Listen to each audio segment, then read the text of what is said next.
Justice, justice. We need justice. Justice, justice. College কর্তৃপক্ষ হয় হায় হায় হায়। College কর্তৃপক্ষ মুর্দাবাদ। মুর্দাবাদ, মুর্দাবাদ। বঞ্চিত ছাত্রছাত্রীদের এডমিশন দিতে হবে। দিতে হবে, দিতে হবে। ডিসি মহোদয় এখানে আসতে হবে। আসতে হবে, আসতে হবে। বিক্ষোভে উত্তাল রূপ নিল হাইলাকান্দি এসএস কলেজ। অধ্যক্ষকে ঘেরাও করে তীব্র আন্দোলন ছাত্রছাত্রীর। স্নাতক শ্রেণীতে ছাত্র ভর্তির টালবাহানার অভিযোগে ছাত্রছাত্রীরা ঘেরাও করেন অধ্যক্ষকে। অভিযোগ 65% নম্বর ছাত্রছাত্রীদেরকেও ভর্তির সুযোগ দেওয়া হচ্ছে না হাইলাকান্দি এসএস কলেজে। কলেজ কর্তৃপক্ষের বিরুদ্ধে এমনই অভিযোগ এনে আজ সকাল 11টা থেকে এসএস কলেজের গেটের সামনে বিক্ষোভ প্রদর্শন করেন বঞ্চিত ছাত্রছাত্রীরা। তাদের এই বিক্ষোভকে সমর্থন জানিয়ে আন্দোলনে সামিল হয় ছাত্র সংগঠন এনএসইউআই এর রাজ্যিক সম্পাদক মজমুল ইসলাম লস্কর সহ কলেজের প্রাক্তন জিএস ইস্তাক আলম মজুমদার এবং অন্যান্যরাও এই আন্দোলনে সামিল হন।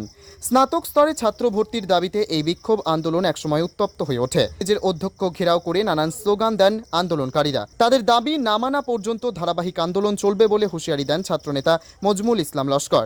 এই সংবাদ লেখা পর্যন্ত ছাত্রছাত্রীরা তাদের দাবিতে অনড় এবং কলেজের গেটের সামনে বিক্ষোভ প্রদর্শন চালিয়ে যাচ্ছেন। কিন্তু এই এসএস কলেজে অ্যাডমিশন এনরোল করার পরও ছাত্রছাত্রীরা আন্দোলন করে তাদের অ্যাডমিশন নিতে হয়, সেটা আবার কিসের কথা? অ্যাডমিশন দিতে হবে, এনএসওয়াই সাফ ডিমান্ড, অন্যান্য যারা দল সংগঠন রয়েছে তাদের সাফ ডিমান্ড, যারা ছাত্রছাত্রী এখানে এনরোল করেছে অন্ততপক্ষে তাদেরকে অ্যাডমিশন দেওয়া হোক। আমরা বুঝতে পারি না যে আসামের একজন শিক্ষামন্ত্রী আমাদের রনুজ বাবু, তাদেরকে কোনো ব্যক্তিগত ক্ষমতা নেই যে এখানে ইনফ্রাস্ট্রাকচারের ব্যবস্থা করা, প্রত্যেক বছর ছাত্রছাত্রীরা আন্দোলন করে তারপরে অ্যাডমিশন পেতে হয়। এবারে আমরা কোনো নাটক মানতে রাজি হব না, আমাদের আন্দোলন বিভিন্ন রূপ ধারণ করবে। ছাত্রছাত্রীদের অ্যাডমিশন দিতে হবে। প্রায় 30% স্টুডেন্ট আছেন এখানে হাই সেকেন্ডারি পাস করেছে, এদের অনগোয়িং ইউনিফর্ম আপনি দেখতে পারবেন, ইউনিফর্ম লাগানো এখানে আন্দোলনও আসতে হয়েছে।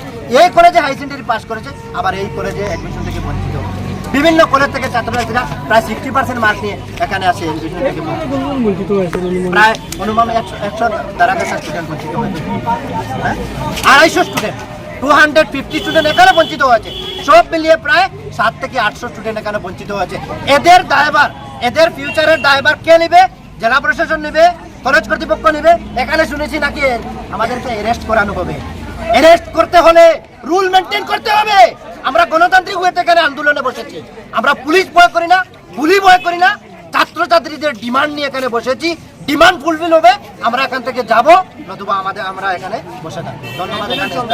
এসএস কলেজের কর্তৃপক্ষের সাথে আপনাদের কোনো আলাপ হয়েছে? এসএস কলেজের কর্তৃপক্ষের কাছে ছাত্ররা গিয়েছিল, তারা বলছে ওই বিষয়ে তারা জানে না, তাদের সিট ক্যাপাসিটি নেই। যদি সিট ক্যাপাসিটি নেই তো গভর্নমেন্ট, এখানে তো লায়াবল গভর্নমেন্ট। ছাত্রছাত্রীরা যখন হায়ার এডুকেশন নিয়েছে, এডমিশনটা কে দিবে? গভর্নমেন্ট দিবে না ওদের ঘরে বসে পড়াশোনা করবে? এনরোল তো গভর্নমেন্ট করাতে হবে।